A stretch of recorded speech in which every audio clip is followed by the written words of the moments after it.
Welcome to the Genus Brewing live stream. This is a live stream that we do some Sunday mornings.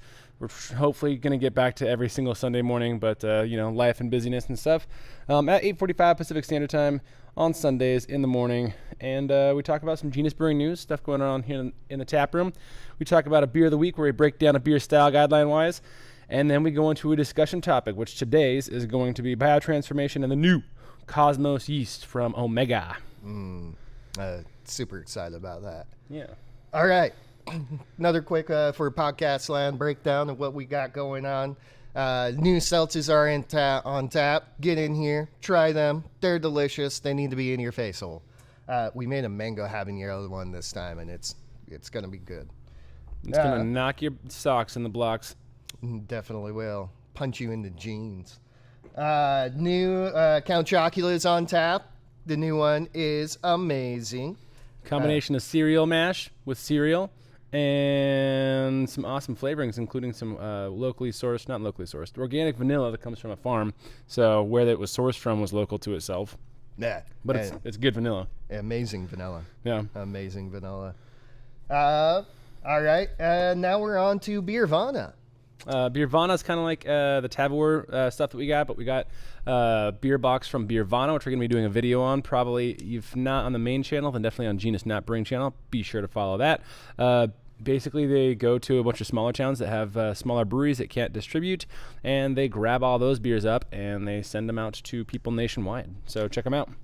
When he says smaller towns, the one that we got it from was Knoxville, Tennessee. So more less known beer towns, because Knoxville is not something that pops immediately into my mind as a beer town, and I'm sure there's amazing beer there, as we're soon to find out. Also, the farther away you are from something, because of perspective, the smaller it gets. And so from Spokane, Knoxville is pretty small. I could probably squish it between my fingers. I bet you could. At least. What direction would that be? Let's see, south and east. Yeah, that way somewhere. Yeah. All right. Now that we've done that, we've also been experimenting with freeze distilling. As you guys have seen before, we got a nice beer fridge from New Air, and so we also got an ice maker. And I got this ice maker for a very specific purpose, not just because we need ice here in the tap room, but also because I've got a really fun application that we'll make a video on. Yeah, and if you didn't hear what he said before, we put some things made from apples into it, and other things came out, and it was delicious. As an ice maker, it's actually a pretty nice little tabletop ice maker. It's been pretty good for us here. Heck yeah. So look for that video. That'll come out at least on the Genus Not Brewing channel, or maybe on the Genus Brewing channel. I don't know. Probably on the main channel. Well, because the application we're using it for, it's very applicable. Yeah. Yeah. It's very applicable on the application that we're using it for. Definitely. USMC Mike 1. Thank you so much for the super chat. I appreciate it. We do. All right. So, actually, talking about, before we get into what we're going to get into, talking about Beervana sending us beer from small towns that don't have a large distribution footprint that are awesome. This didn't come from Beervana, but it checks all those other marks. We're going to be drinking some Icicle Brewing Company Enchantments Hazy IPA. This is the new one that they just put out, I don't know, maybe like a week ago or something like that. We actually had somebody that is involved with Icicle Company bring it on in and give it to us. That was amazing. We need to be better friends because I love Leavenworth, and we should be better friends and send us more beer. Yes. Maybe some Darkest Persuasion, please, and thank you. I would love that. So I guess, what does that bring us into? Our beer of the week, bum bum bum, beer of the week, yeah. And today we're doing Roggenbier. Roggenbier is probably one of the most underutilized styles for how good it is, and it's so similar to a Dunkelweizen, so similar to a style that a lot of us know about. And I will take a Roggenbier over a Dunkelweizen all the time. If you guys don't know what a Roggenbier is a rye beer, usually lagered and usually decoction mashed. And so it's got some Hefeweizen style fruitiness to it. It has a very, very wide color range, which not a lot of people expect because people think Dunkelweizen and I think that darker end of the spectrum. But Roggenbier's got a pretty wide range in terms of color. And basically, you're just using that rye spiciness with offset of that nice banana bread yeast esters that come off. And you can make that dark, add a little chocolate to that banana bread. That's cool. Or you can leave it light. Either way. One thing that it does have in there will be a more pronounced malt profile. So you should be catching a big maltiness coming out of these beers before the rye starts taking over. And even some caramely sweetness, although you're not using caramel malts. One of the traditional ways to make this beer is actually a deconcoction mash. So you're having that extra Maillard being built. Of course, you don't have to do that, but if you don't do that, please do an extra long boil to still get the Maillard. That is something that is important to this style. Yeah, and it's also going to make it more shelf stable, as we talked about before on the channel. And it's going to, it's just going to build character and kind of help. If you're going for that banana bread kind of flavor, it's going to really help with that. It's going to really help with that. As well as, just making it a bigger, thicker beer. Unless most of the time you're using regular rye in there. Flaked rye I also suggest to throw in there, a combination of both. And my experience, flaked rye is going to be the more pumpernickel side of the rye, and regular rye is going to be maybe just a little bit more flat proteins and smaller amount of the spiciness. Yeah. But because of that, you're going to lose a little bit of the body buildings in there because of what rye is. So doing that extra deconcoction, doing that extra long boil, really boost that body back up, make it awesome.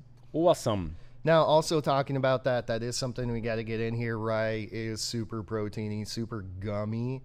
Use some rice hulls. Or a combination of rice hulls and an enzyme like Viscobuster to break down those beta glucans so that you can get the maximum lagerability and get all that good rye flavor out of it. If you can, get some Viscobuster or something else like that to break down those good proteins into something a lot better. But please, for the love of your own sanity, use some rice hulls. You're going to thank yourself when you do. If you are doing decoction mashing, that will help a little bit with lagerability. But if you're doing a decoction mash for step mashing, then it's going to be extremely unlagerable at those lower temperatures. And then as you get it warmed up to that mash out temperature around 170 degrees, then it should run fairly freely. But at the same time, you're going to want that extra puffiness from the rice hulls. Overall impression on a Roggenbier: it's basically a Dunkelweizen made with rye rather than wheat, but with greater body, kind of like me and Tim versus Ryan, and a light finishing hop. I mean, that was a little unfair to us. That's true. Especially compared to, Damon. We definitely have a greater body than Damon. 100% greater body than Damon. I was going to go Shea too, but... Yeah, I mean, that's still almost unfair. Almost not unfair. As unfair as Ryan, though. We're a little bit more Greek goddess. That's, goddess, I don't know. Exactly. We're Greek goddesses. More Greek goddess. I mean, you can't tell me that Athena wasn't built. She was, she was stacked. Right. What's the huntsman? Artemis. Yeah. Oh, yeah. I'll take Artemis's body. I mean, yeah. Yeah, for sure. Hands down. So raise your hand if you think that our Greek goddesses' bodies are on par with Artemis, and then tell Shay and Josh and Damon and Ryan that they have the body of Buddha. Pan. I don't know. Phil. I don't know where I'm going with that. They have the body of Phyllis. From Hercules, the satyr. Oh, yeah. No, Phil. Especially Damon. He's from No Drought. You should definitely send him messages saying that. So yeah, go on to No Drought's Instagram and just send him pictures of Phil from Hercules for no reason. For no reason. He'll be very confused. Prompted. It's going to be great. At least one person, please. Do it. All right. Aroma. Aroma on these beers. Going to be light to moderate spicy rye aroma intermingled with light to moderate Weizen yeast aromatics. Now, this is actually something that's a little bit different from Roggenbiers to other Weizen beers, especially when you're using the big Weizen yeast to produce all that good banana clove, is you're going to restrain the yeast character to it. You still want it in there, but it's going to be more restrained than it would on any other Weizen, Dunkelweizen, Hefeweizen, Crystalweizen, things like that. Yeah. I would almost say this would be a fun style to play around with Bonanza on, because that clove is the one that gets super, super heavy. Don't. Spoiler alert. Oh, wow. Genus is going to do a Roggenbier, and I was going to surprise you by saying I was doing Bonanza. No. I mean, really push that kind of bread, that pumpernickel bread, the rye bread coming out of that with the Bonanza, pushing banana rather than the clove. Well, there's only 51 people in here right now, so we're only spoiling it for the select few that love us. Truly. That's right. That truly love us, that stick around through all of our technical difficulties. Light, spicy, floral, or herbal hops are acceptable. That's going to be a lot of your classic Sauser types or a lot of the American derivatives. So Saaz, Hallertau, Tettnang, Spalt. In the American world, that's going to be Mount Hood, Sterling, Cluster, stuff like that. But in a small percentage. Very small. There shouldn't be a huge hop presence. You're just trying to balance out a little bit of that Maillard sweetness.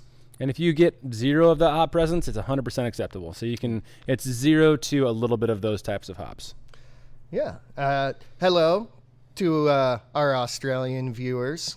Glad you could make it. Ruindu. Also send us beer, please.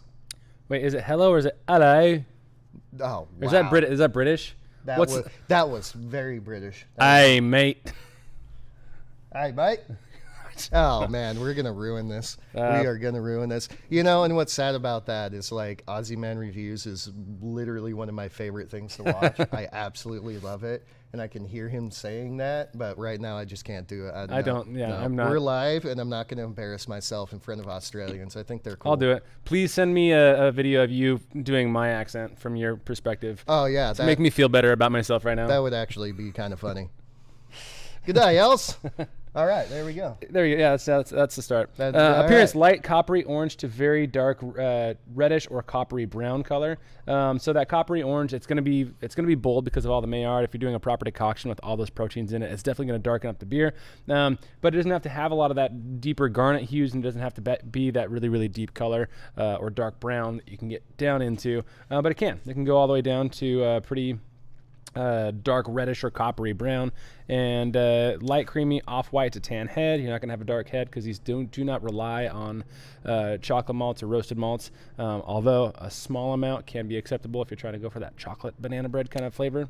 Cloudy, hazy appearance. I'm sorry. Yeah, no, that's the end of that. I would say, though, if you're using some of the darker roasted malts, use something that's de-bittered. Yeah. Chocolate wheat, if you want a little more roast. Chocolate wheat would be good.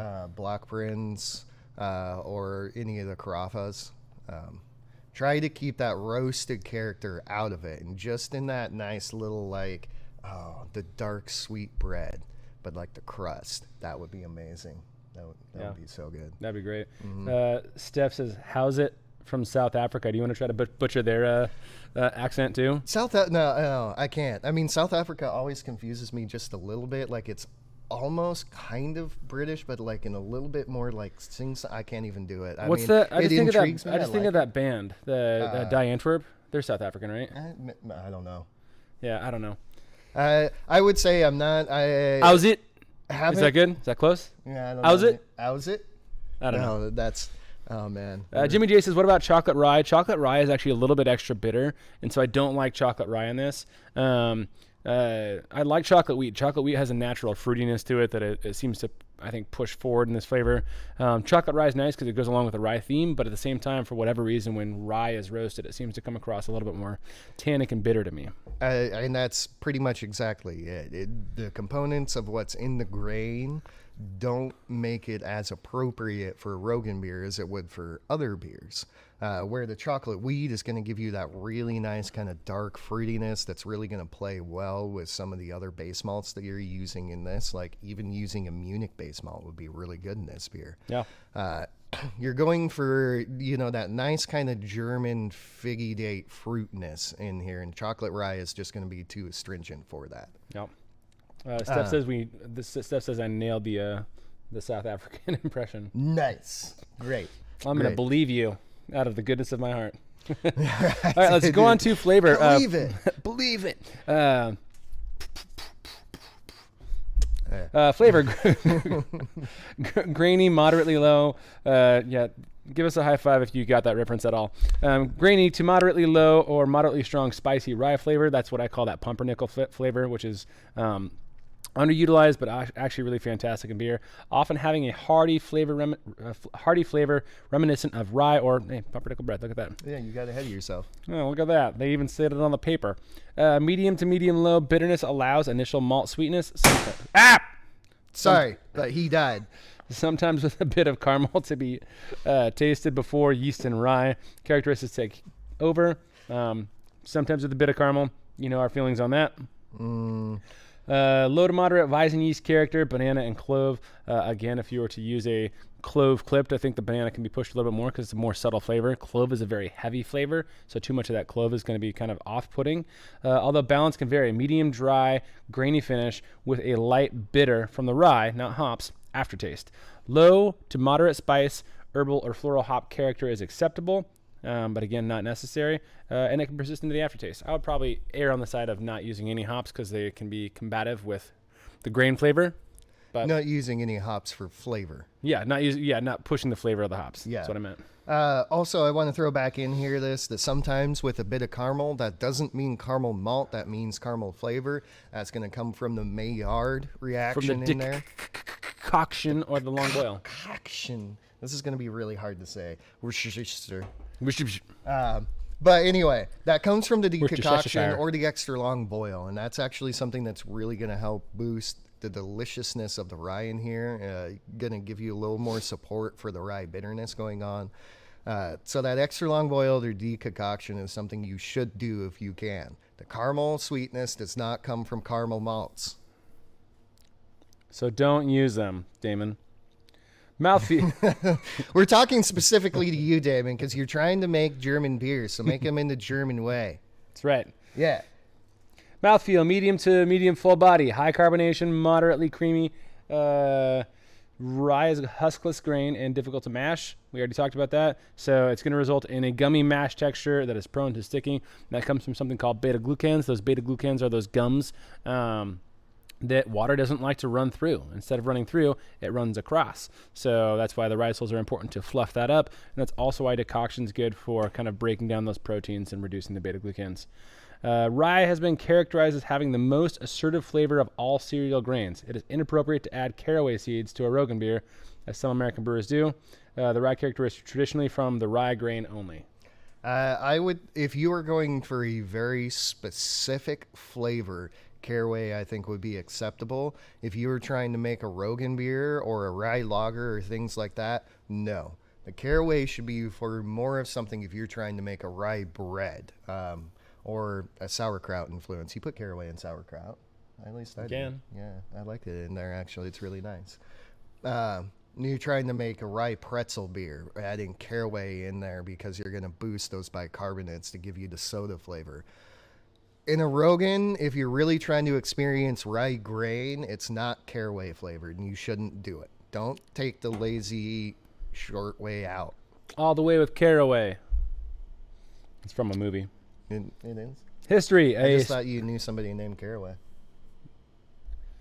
I mean, I can put, yeah. History, a specialty German rye beer originally brewed in Regensburg, Bavaria. Never a widely popular style yet until we all hear about it and start using it. It has all but disappeared in modern times. Characteristic ingredients, malted rye typically constitutes 50% or greater of the grist. By the way, that will be very difficult to mash, especially if you use any percentage of that being the flaked rye.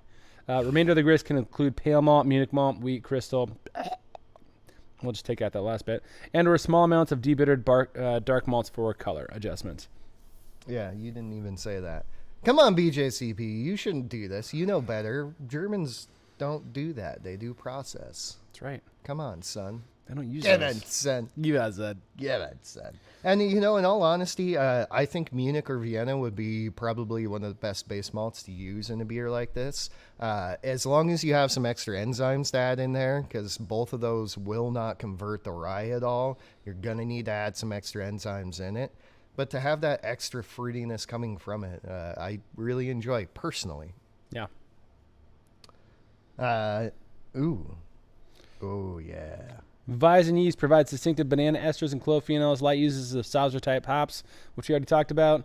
Lower fermentation temperatures. We already talked about that. Concoction mash is traditional. Cool. Yeah. Reverend KY, thank you, Tim, for taking the time to give a chunk of Cole like me savage advice on with a silky baritone. Our pumpkin stout will not suck. Nice. Yeah. Brewing called us a couple of days ago. You were gone to ask about doing their pumpkin beer, and after a slight scolding of don't use pumpkin, use yams, we came up with a good solution of roasting those pumpkins, getting the good caramel going on the pumpkins themselves to add that extra flavor to it, as well as separating out the pumpkins between mash and secondary, getting a little bit more extra flavor going on. Nice.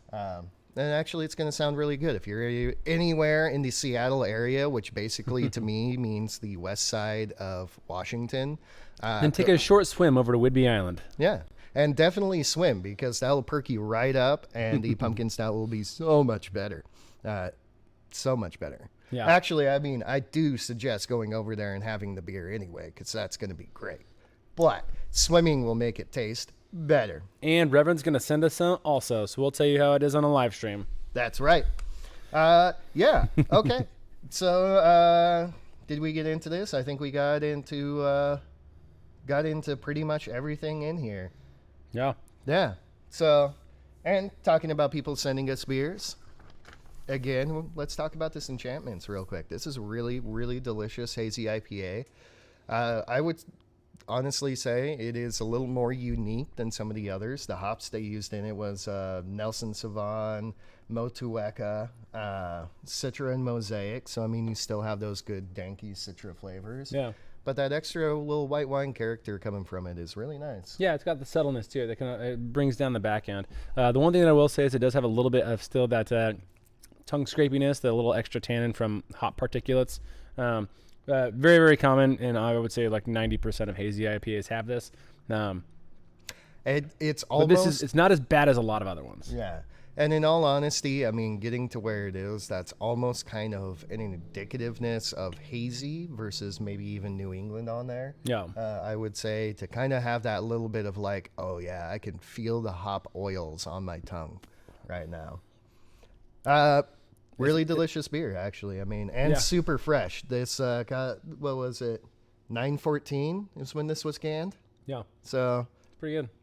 Yeah, all the big flavors are there. That I would call it the blade of grassiness that a lot of hazies have is less than all the Fremont fresh hop beers and all the Fremont like headfuls, which is kind of like a style, industry standard, I would say, here in the Northwest. I would say, I mean, Head Full of Dynamite is probably one of the most consistently good, and it is now keep this in mind that Head Full of Dynamite is a version beer. They change the hops up all the time, but that is a very trusty hazy IPA that you can drink it and find it delicious almost always.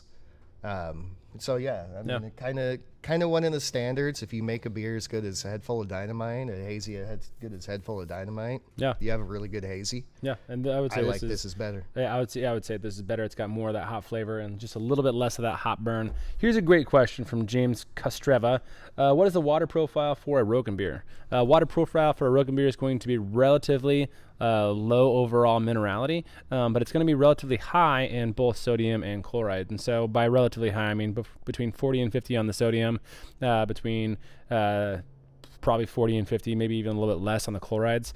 Overall sulfates are probably going to be low, between 20 and 30. Your calcium's going to be relatively low, maybe a max of 50. What am I missing? Magnesium, it's going to be 5. So everything pretty much 50 and under is going to be good, and you would lean a little bit more towards the chlorides than the sulfates on this one. So sulfates would probably be between 10 and 20 on this. Yeah. All right. So one reason I kind of wanted to talk about the hops in this is because it's going to lead us into our topic number 1, and the beer that we're doing with it, Biotransformation. And what does that mean for you? So for those of you who have not been on the channel long enough to hear us talk about biotransformation, biotransformation is a process where yeast act on hop oils or soon to be hop oils. There's something called glycosides that are in hops, and this happens in one of 2 ways. So the main thing that we think about when we think about biotransformation is a yeast's ability to break glycosidic bonds between a sugar particle and a hop oil. So it releases more aromatics during the fermentation. The other thing that they can do is they can actually reduce certain sharper hop oils into less hop oils. So like linalool and geraniol, for example, which will turn some sharper profiles into either a softer like tropical fruit profile, or I think sometimes grapefruit can kind of come out of just biotransformation. And almost every yeast will do that second one, but not every yeast will break the glycosidic bond from the first thing that I talked about. So we're talking about today specifically with Cosmos, and Cosmos is a brand new yeast from Omega. Cosmic Punch? Cosmic Punch, that's Cosmic what. Punch. Cosmic Punch. So leading into it, I thought this was a great beer to do it. Cosmic Punch is meant to be a biotransformation yeast. They took their British Ale 5, which is the London 3 from Yeast, Juice from Imperial, what most people's kind of standard hazy IPA yeast is, which is an awesome yeast anyway. And then they thiolized it, basically meaning that they made it so it can go through biotransformation and break off the thiols and break those down into much more delicate flavors.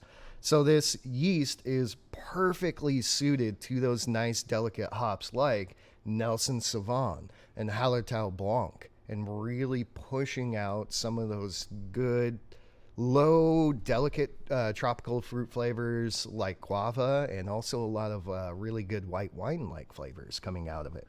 Yeah. So we're excited about this. What we did basically is I took a really nice basic hazy IPA base on there. You know, a whole lot of flake stuff, some good wheat, some good oats into it, and some Halcyon, because Halcyon is the best. what you should use as malts. And then I packed it full of those hops, Hallertau Blanc, Nelson Sauvin, and then also a newer Australian hop called Enigma, which is also very high in the terpenes and the oils that will be broken down by biotransformation.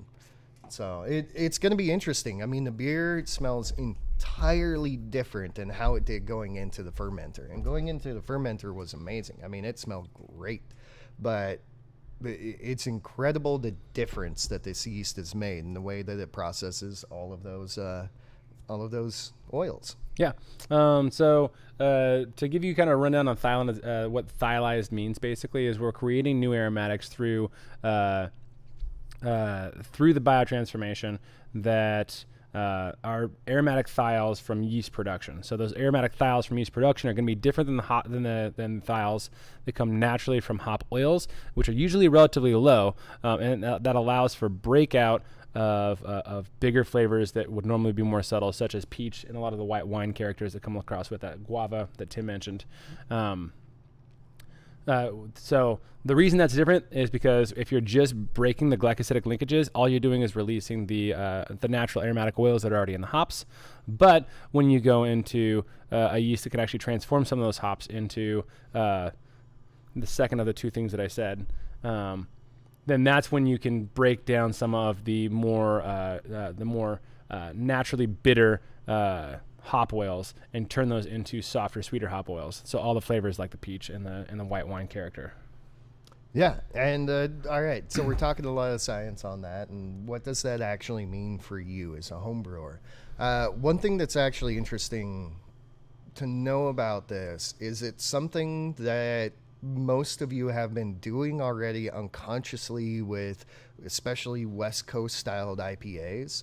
And using USO5. USO5 or the Chico Ale strain is very good at doing this. And that's one of the reasons that dry hops work so well with USO5 and West Coast style IPAs. And the dry hops that you're using are usually very aggressive hops. I mean, using Chinook, using Columbus, Amarillo in there. They're big, forward, aggressive hops. But through that biotransformation, it really softens them a lot down into that citrus grapefruit flavors that we're used to getting out of these beers. And that's where it's starting to come from, is this biotransformation that happens in interaction between the hops and the yeast, rather than what the actual hop flavors are getting you themselves. in the Cosmic Punch, they've taken that and made it so the yeast works really well for hazies. The British yeast don't generally biotransform as well. And so that's kind of one of the things in hazy IPAs, juicy IPAs, things like that, where we've been using more British yeast. You haven't been getting as much biotransformation and not the same biotransformation for that. So the Cosmic Punch is meant to combat that. It's meant to give you a much different flavor with a much different yeast. Take the good, delicious hazy IPA yeast, but now let's throw them through biotransformation so we can get some more interesting flavors off of it and not have all hazies taste the same. I'm reading a bunch of wine articles right now about thiolinization, the ability for these yeasts to reduce these precursor compounds into the thiols that we're looking for is very, very common in the wine world. And actually, I'm just reading an article right now about the effects it can have in Sauvignon Blanc, more specifically. So a lot of times they're going to end up after being transformed into a lot of tropical fruit flavors like pineapple, guava, peach will work too, but it's not super. Obviously, peach is not a tropical fruit. You've got certain types of oranges, dragon fruit, things like that that'll end up being, and it can reduce flavors that would normally be green and grassy. Yeah, and that's actually, they suggest using the Nelson Sauvin and Hallertau Blanc yeast in this, and both of those are known for giving you some white wine flavors. And what this yeast is supposed to do is actually super transform them into the good white wine flavors that you're getting. The Nelson Sauvin is known for having a lot of Sauvignon Blanc flavors going into it. And Cosmic Punch is supposed to really help transform that hop into being Sauvignon Blanc flavors, along with the Hallertau Blanc. In addition to breaking out because it also does do the more common, what we talk about, version of biotransformation, where it breaks those glycosidic linkages and also just releases more aromatics. That being said, it also is going to be a risk if you're bottle conditioning with a dry hop, or if you cold crash right after a dry hop. I have no idea whether or not this produces VDKs, but just in general, if you are doing a dry hop and this is going to break those glycosidic linkages, then you are going to get more sugars in your beer immediately, which means if you cold crash a package right after, you're missing out on some fermentation that you need to make your beer all finished. And it can potentially give you some of those really bad flavors, like, diacetyl. Sorry, diacetyl. Yeah. Why, I don't know why I blanked on that so hard. Popcorn. That's why some hazy IPAs they taste really good. You put them in the package and they come out tasting a little corny. One of the reasons for that is that biotransformation. You're getting re-fermentation in cold conditions as well as closed conditions, and it can't blow off those flavors. So no. Keep that in mind while this is doing it. Give your dry hop a little bit of extra time to fully ferment out with this yeast before you cold crash it, all right. Joff Nahashan. Are you more a fan of biotransformation or co-pitching to get interesting flavors? Which do you recommend for homebrewers? Biotransformation is definitely the easiest. We do co-pitches a lot because we have a lot of yeast that's running out. But with co-pitching, you have to really, really understand what yeast are going to do, and you can never fully predict which yeast is going to be the dominant yeast in the space. Also, there are some yeasts that are natural killers, meaning they will competitively inhibit other yeasts. So co-pitching can be kind of if it's a one-off beer, 100% fun thing to do, but also kind of a dangerous game to play. Basically, if you're co-pitching, make sure that every yeast that you have that you're co-pitching with would be on its own a good flavor in the beer, and then hopefully together it makes a more magical majesticalness. And know what you're doing with that, too. If you're co-pitching an English strain with, say, like Belgian Saison, that's going to be a little bit awkward. To get Belgian Saison up into the heat range where it's producing great flavors, that's producing awkward flavors in English strains generally. Yeah. And that's something you don't want to mix. And down in regular temperature ranges, Belgian Saison kind of sucks and is very sleepy. And so your English strain might just outcompete it. Some people are like, oh, let's pitch French Saison to combat that. French Saison is a killer strain and will kill off your English strain almost immediately, and now you just should have used French Saison. Yep. Which is also why French Saison is great to use in mixed firm beers. Yeah. Most of the time, if you know a beer is diastaticus, it's not a guaranteed rule, but if it's diastaticus, it's probably going to outcompete other yeasts that are not, if not be a killer strain. Yeah. Was planning on making an IPA with a gin-based Tangelo peel tincture. Any good hop ideas for that? I think that'd be a good candidate for all the Nelson Sauvin, Hallertau Blanc, Melon styles. Yeah. What's a good melony hop? Enigma? Enigma's got a little bit of cantaloupe, right? Whole melon. Well, whole melon, yeah. Yeah. That would be very gentle, so you'll have to use a bunch of that. Enigma is tropical fruit with a lot of berry flavors. Okay. I haven't used it a whole bunch. I'd go with something that's got a natural melony kind of flavor, but maybe with a higher total oil content than Huile Melon. Huile Melon and Hallertau Blanc and Nelson Sauvin. All those are great, subtle, white, winey kind of hops, but at the same time, they have a low total oil content. So sometimes you need a little bit of punch on the outside to make sure that the overall hop kind of comes up.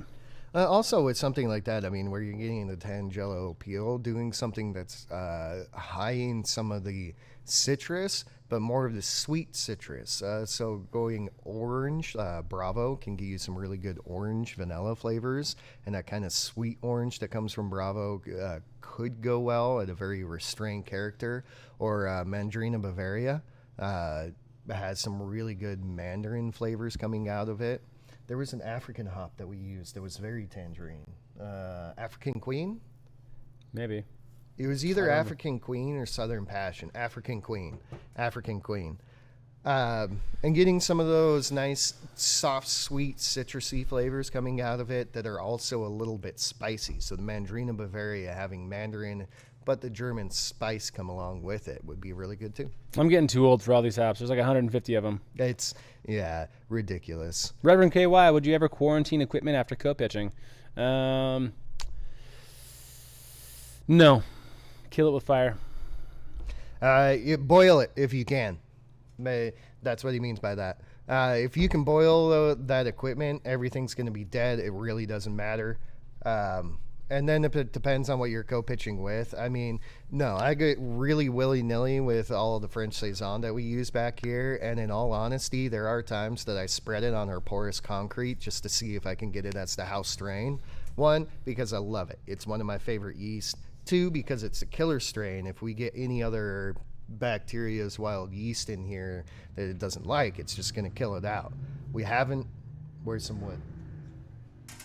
Under the table. We haven't had any infections, cross-contaminations, or anything like that yet, but we practice very, very good sanitary practices.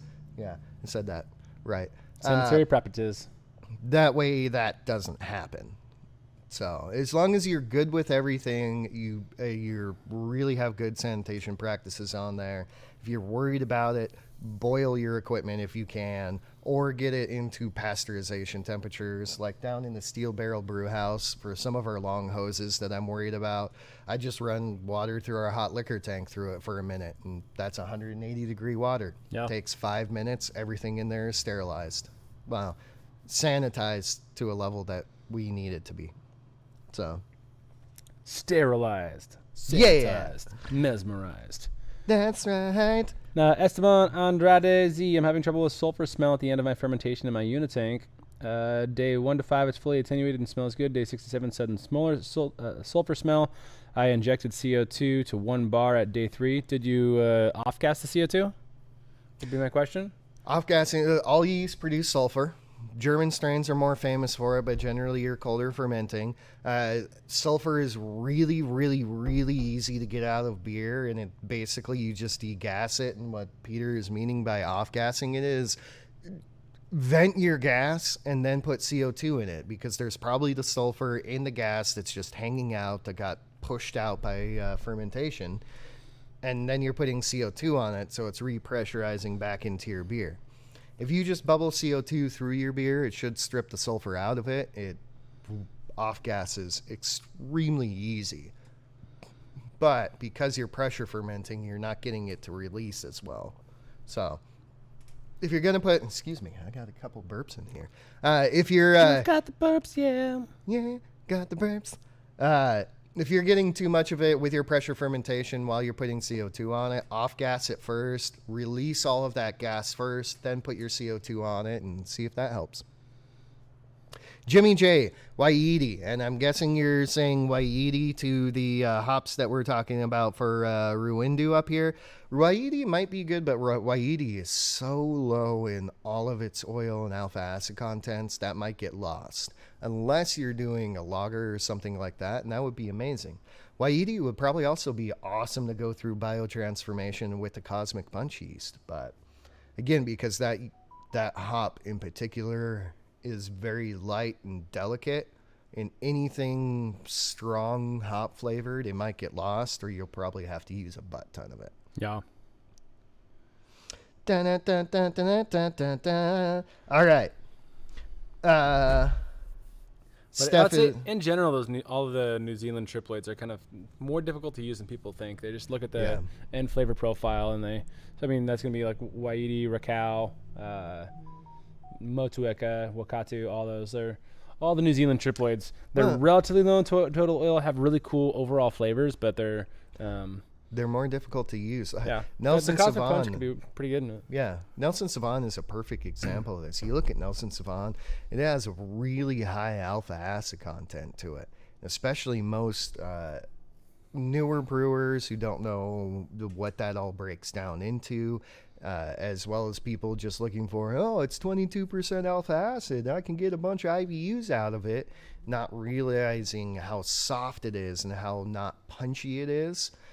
That hop gets lost in almost anything else if there's an aggressive hop to it. If you put anything with a cohumulone bite with Nelson Sauvin, it's gone. You don't taste it anymore. Galaxy is the same way. I mean, people see Galaxy in everything. It's the most expensive hop out there. And that hop, literally, if you put it with any of the American hops, it's gone. You don't taste it anymore.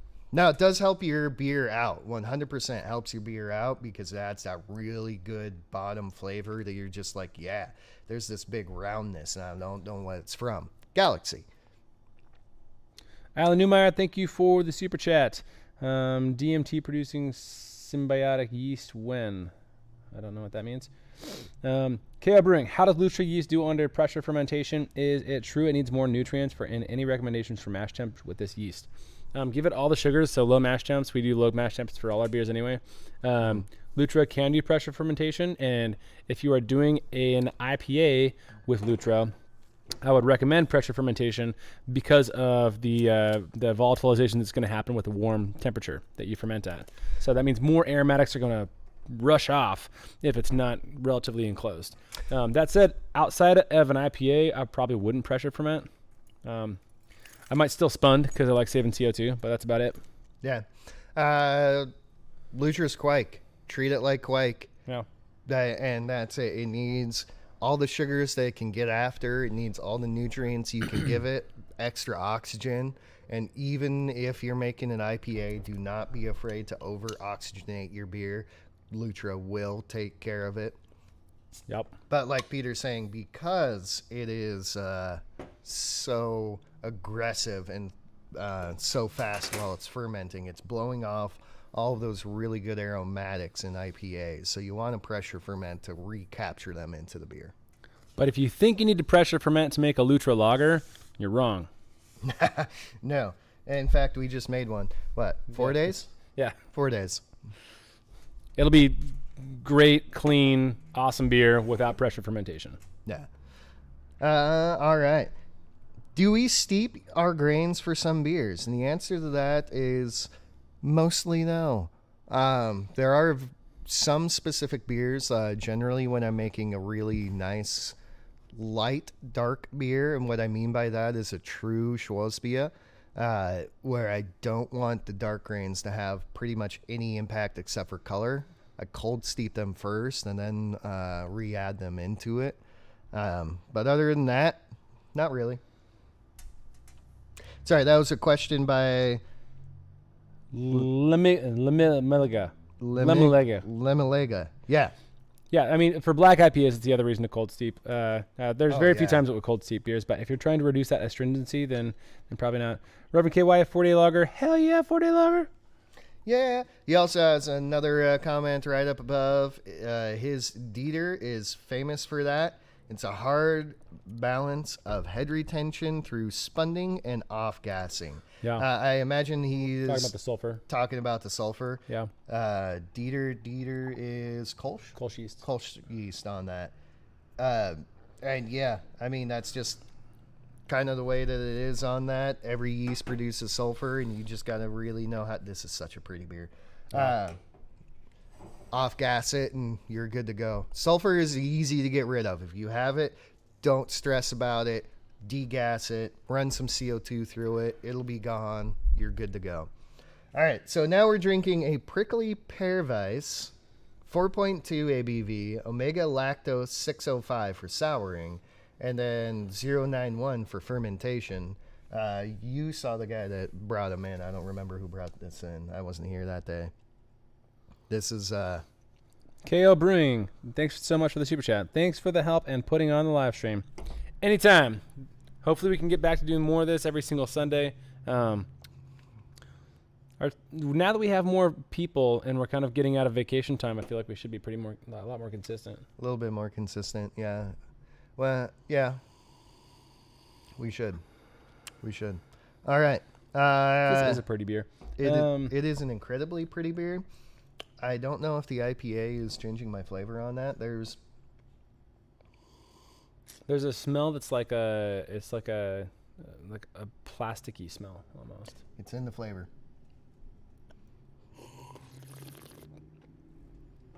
It's a phenol.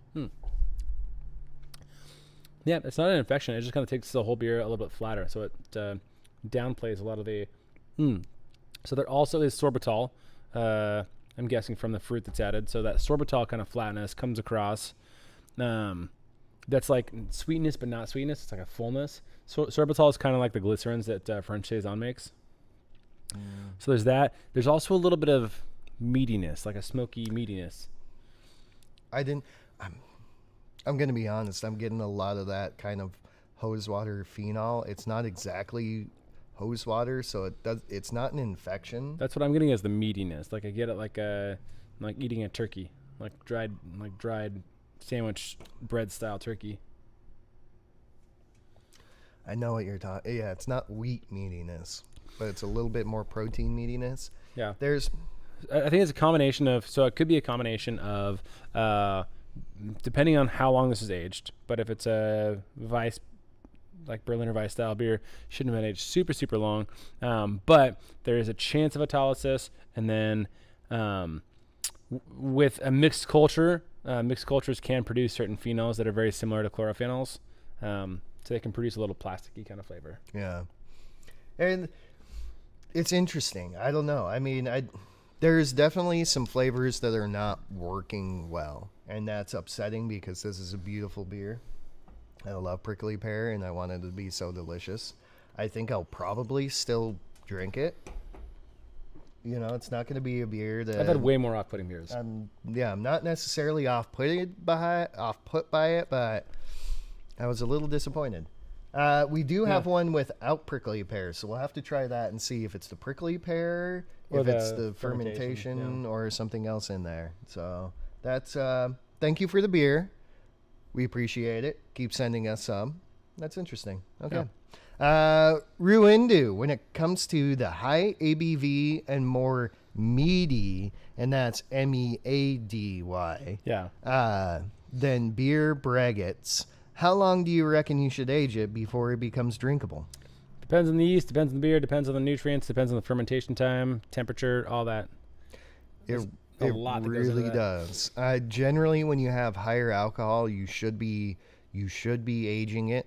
Higher alcohol doesn't really. It can produce a lot more off flavors, a lot more fusels, sharp flavors because of the fermentation on there. So a lot of the time, you're at least looking at a month to 3 months for things like 10% and above. but that's not always true. You could have made, a Pilsner Braggot that you need to drink almost within, the first month on that, because the light, delicate flavors are perfect at that point and it fades off after that. I would say at least for most of the high ABVs, I mean, if it's 9-10% or above, I'd probably give it a month before I start trying it personally. Yeah. I mean, for standard yeasts, for probably 80% of the yeasts, I would have said 90%, 5 years ago before we had all these quakes and crazy strains. But for probably 80% of the yeasts, 3 months is kind of the good peak aging time for high ABV beers. 1 month is kind of like the earliest you could even taste it to be, palatable. But that said, now that we've got a crazy amount of yeasts and temperature ranges that we can work with, we've done really good high ABV beers that we've turned out in 2-3 weeks. Like 11+% in 2-3 weeks. So yes, Quake has really changed that. The best advice I could probably give on that is really start to train your palate on how flavors fade, especially in your own brew house over time. Taste everything as critically and best as you can when you're putting it into packaging, whether that be bottle or kegs or anything like that. And then as you're going through time, go back and really critically think about how you're tasting it and what flavors faded, so you can better judge your own system on that. Oh, and then once you really get into a point where you can know where your beers are going, you can taste it as it's going into packaging, being like, oh, this really high, sharp, roasty flavor is going to fade down over time, but that's going to take 3 months to do that, where this fusel alcohol flavor is going to take a month and a half to do it. And you can kind of put it all together and guess. But most of the time it's guessing until you try it and go, oh, that's delicious. All right. So new challenge. Everyone make a sweet potato beer. So we're going to do the Genus Brewing beer competition that everyone suggested, right? Sure. Yes, definitely. So everybody make a sweet potato based beer and send it to us. And the best one I will give Tim to. At least for a day. It depends on how much you're going to feed me and True. what you're going to feed me. And then I might not leave. Reverend KY, how to convince a company to switch from Imperial to Quake? Don't, because Imperial makes Quake. And then just use their Quake. Although they don't have Lutra. It's true. Yeah, get some Omega up in there. So, the easiest way to sneak it is get the new dried Lutra from Omega, because those are tiny little packages. And then before anybody's looking, you just chuck it in a beer. And even if, you still pitch your regular yeast on it, the Lutra is going to take over and ferment it out anyway. And you can be like, ha, gotcha. It's a Lutra beer. I think the easiest way to actually convince the business owner to do it is to say, hey, here is my 7-barrel or 10-barrel or whatever you bring on pitch. Here's the cost of it from Imperial, because what they do is they do like every liter is $100, and they recommend 1 liter per barrel. So if you're doing a 10-barrel pitch, and they probably do a price break of that. It's probably like $700 for a yeast pitch, and say, hey, by the way, Quack's amazing. I can use a ton of nutrients and a ton of oxygen and pitch like 3 homebrew packets and ferment this whole thing warm, and I just spent $50 instead of $800. That's probably the best way to do it. That honestly is probably the best way to do it. And to give you... that burp was actually really prickly, Perry, and that was delicious. Sorry. That is one of the best way to do it. Put it in terms of dollars and cents to them. Relevance, when we do a 7-barrel batch with Lutra on it, generally I'm pitching 5 to 7 packages of homebrew packages of Lutra in there, and that's pretty much it. It's stupid. 2 barrels, I normally use 1 package, and that's about it. It's Quake. You can get away with using so little on it, and especially when you present it as, hey, we can either use, I think for our 7-barrel, it's about $150 for the pitch that we use normally, or I can use $30. worth of homebrew packages. Yeah. If that. So that's an easy way to do it. Do it that way. Dollars and cents make sense to business peoples. Ruindu, gotta go. Thanks a lot to you guys for amazing beer ideas and brewing inspirations. Never get bored of these amazing craft. Thank you, Ruindu. We appreciate it. Yeah, thank you very much. Joff Nahashan. He's got a sweet potato holiday ESB on deck, and that excites me. Bring me one. Send us some. Bring it in. Give us some beer. Jimmy J, Amarillo and Centennial, good enough duo for a classic IPA recipe. And should I add Columbus or Simcoe? Amarillo and Centennial are actually a really good combo. Amarillo has a little bit of covite. It's got that classic tangerininess. Centennial is all the grapefruit and all the so you can make, I would say, a slightly punchier Sierra Nevada, like Torpedo Extra IPA with those two hops. Yeah. And it'd be great. If you're trying also to do it with sweet potatoes. Yeah. If you're trying to do a classic IPA, you shouldn't be putting Simcoe in it because Simcoe's not a classic APA hop. It's a newer hop for more newer age It's beers. got the tropical sweetness. Now, it's a great hop. I absolutely love Simcoe. You should use it in beers. But if you're trying to make a classic American IPA, Simcoe's not where you should go. I think you should put Columbus in there, but I love Columbus. If you're trying to do citrusy, piney IPA, Columbus might be a little bit too dank. But it's an amazing hop. So Jimmy, are you still on the IBU board of people? Because if so, you wanted to do a sweet potato IPA competition, I would fork over a $50 gift card to the winner, and then also want to be a judge. Yeah, it has to be judged here, so we can film it and then put it onto our YouTube channel, which would be great. But the winner will get a $50 gift card and a beer. Yes. And the second place person will also get a beer. Third place person will get a half a beer. Yeah. Maybe a third of a beer. We'll just keep going down. Yeah. We'll get less and less. Less of a beer. Last place person will get a sample. The last person gets to sniff a beer. Yeah. Jimmy J, sweet potato, cranberries, and forbidden rice beer. Yeah, that'd be good. Oh, I'm into that. Homebrew for life. Yeah, they will. YouTube will give you $3.44 out of the $10. That's not how it works. They give us more than that. It's like $8.75. Exactly. All right. Who else? Oh yeah. Jimmy's not part of the board. Okay. No. Well, Jimmy, I don't care. Make them do it. You know. Who's it? Scott? No. I don't know. We'll make our own competition. Brian. And we'll just invite them to do it. Brian is was the president last time I knew. Brian so is? you hit Brian. Yeah, Wagner.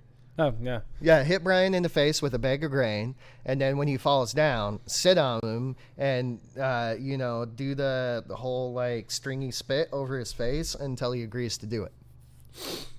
Also, we'll donate a bag of grain. If you bust it over his face, too, and then film it, that'll be amazing. Took your comments on decoction to heart and brewed a 3D 6040 pills, Red X, pressure, Cookie Martin. Wow, thanks. That sounds dope. That's a really awesome experiment. Yeah, definitely. Do it.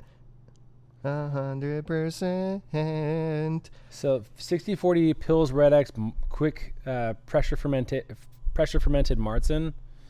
Like, that sounds like a clean beer. Like, that sounds just like, from our experience with using, 3470. A really nice, delicious beer. Yeah. Homebrew read on Reddit that Logan got shipped to Abu Dhabi against his will. Mostly. He packaged himself in there, and I think he had a fishing pole at the same time. But he did also say, "Oh, no, please stop. Don't." Yeah. That said, last I checked, he did have a tiger on board. He crafted a small boat, and now he's, most of the way there. For those of you who didn't know, the second season of Tiger King will be the adventures of Logan and his tiger in his boat. Yep. All right. Got to catch a lot of fish on the way to keep his tiger happy. Because when a tiger gets hungry, he gets hungry. Matt Weiser, Adam is president. Even better. Yeah, Jimmy, hit Matt. Hit Matt with a bag of grain because that would just be funny too. We're just telling people to hit random people. Right. hit Alan with the bag of grain, and then you have to tickle torture him until he says yes. Yep. Brian gets a beer. All right. Now people are just, using our chat to talk to other people. So, that's wonderful. That's great. I love it. I read on Reddit that Logan shipped out to Abu Dhabi against his will. We already said that one. Adam is president of CHW. Unfortunately, I knew Adam. CH, you haven't done a brew in a bag yet? Yeah. Crazy. I mean, I don't blame you. Reverend KY, thank you for the super chat. Aliens will find this video and learn how to get drunk better. Something, anthropology, smash like. Logan is not at Guantanamo. He's in my basement. At least he's getting good beer. Hey, Dr. Hans, cheers. Thanks for tuning in to the super chat. Yeah. And, Logan does like to go salmon fishing. So, he can do some deep sea fishing over there. And he's probably happy. Some deep sea salmon fishing. Deep sea salmon fishing. I like that one. I like that. I want to catch some salmon. I want to go fishing now. All right, we're about to open up. So, or smoke some salmon. You'll smoke some salmon? I mean, we'll just give it to Jerry. Jerry will take care of it. Yeah, Jerry will take care of it. He smokes some great salmon. Reverend KY, you're the man. I can't wait for your sweet potato beer and your pumpkin beer. Your pumpkin salad will be great. But when you do a sweet potato beer and we judge it here on the channel, I'm more excited for that. Yeah. Underrated beer of the week? Underrated beer of the week? Yeah. Something you drank that...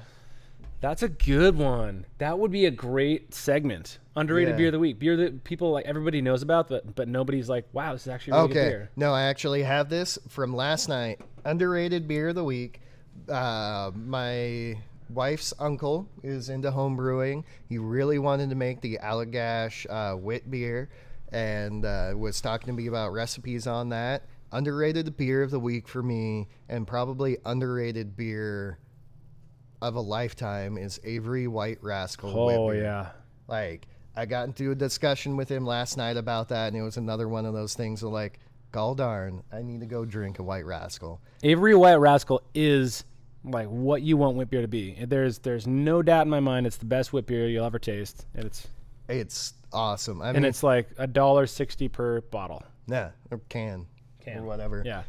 And it's one of those, you find it almost everywhere. You look, depending on your distribution range, I guess. Yeah, it's all over. A lot of people look over it. I guarantee you, put that wit beer into a blind tasting with almost any other wit beer, and it will almost always come out a victor. In fact, you can go watch a video on where we put it into a blind taste test with a bunch of other wit beers and a couple of higher respected ones from Belgium.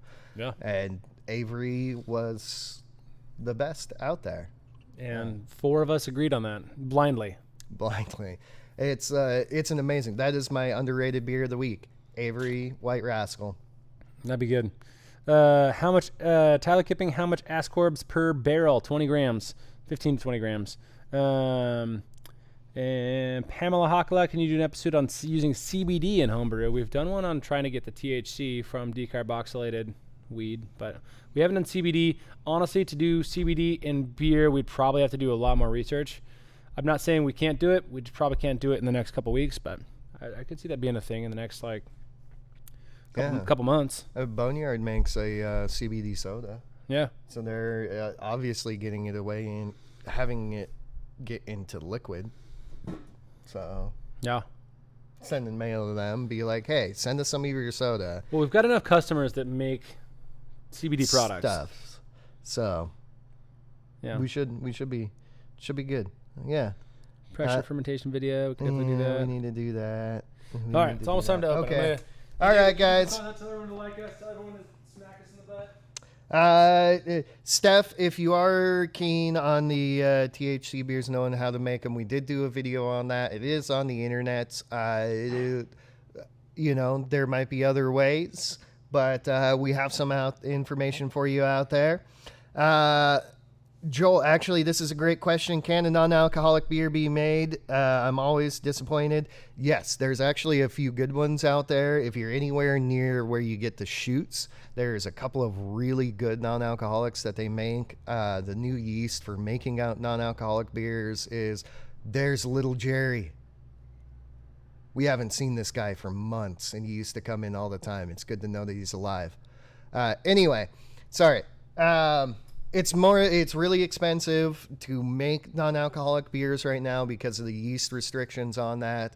We'll be getting more into it as that gets into smaller packaging and seeing if we can get it into homebrew hands. So anyway, thank you guys for tuning in. We appreciate it. Smash the like button. Go like our channel, like our second channel, like all of our Instagram stuffs. Be here next week for when we probably have another live stream. Definitely, most definitely. And, keep liking us and sending us beer, please. Please. More beer. More beer.